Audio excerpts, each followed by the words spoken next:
Hello traders, good day and welcome back po sa aking channel. Sa video ito ay ituturo ko kung paano gamitin ang isa sa pinakakilalang charting tool sa trading. Ito ang TradingView. Ikaw man ay isang batikang trader o nagsisimula pa lamang, sa vlog na ito ay mag-share ako ng mga kaalaman at guide sa kung paano epektibong gamitin ang TradingView upang mas maging mahusay tayo sa pag-analyze ng crypto market. So sa vlog na ito ay explore natin ang mga basic views and features ng TradingView tulad ng pag-customize ng mga chart, paggamit ng mga indicator at basic technical analysis. Sa mga wala pang idea kung ano itong TradingView, ito ay isang charting tool na ginagamit ng iba't ibang klase ng trader tulad ng stocks, forex at crypto trader.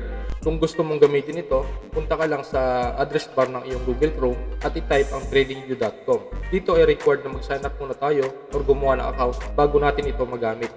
Nandito na po tayo sa user interface ng TradingView.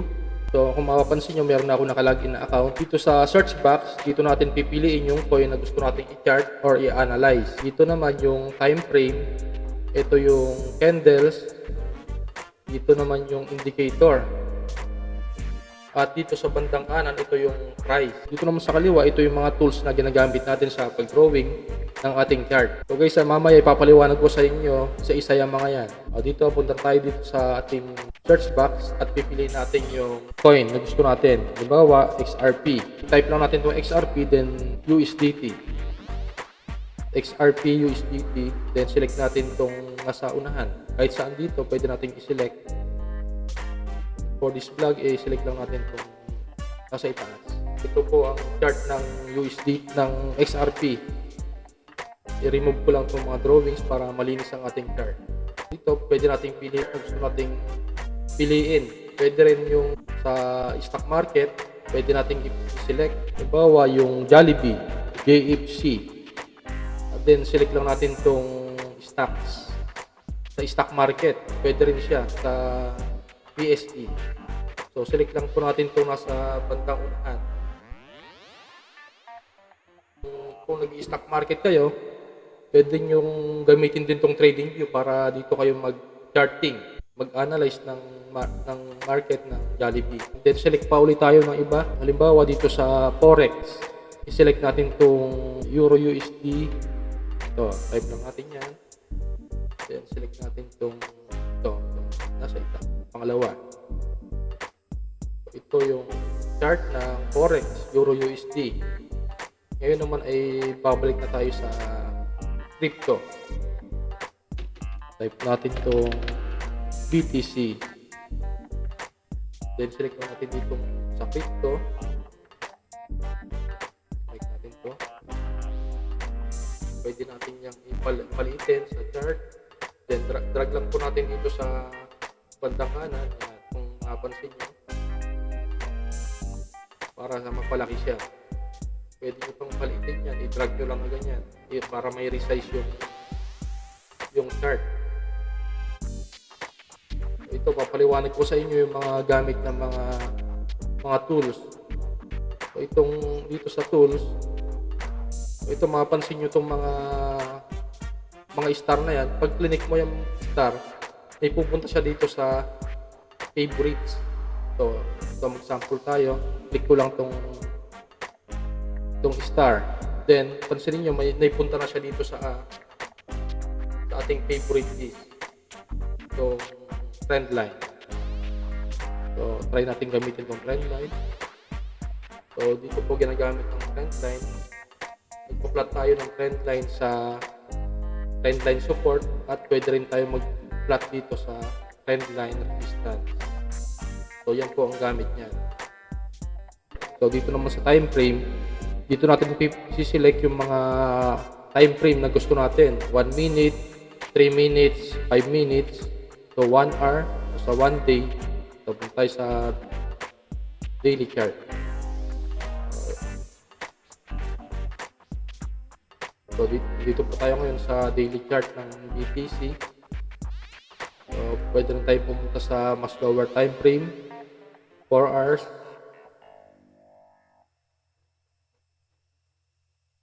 Sa 1 hour.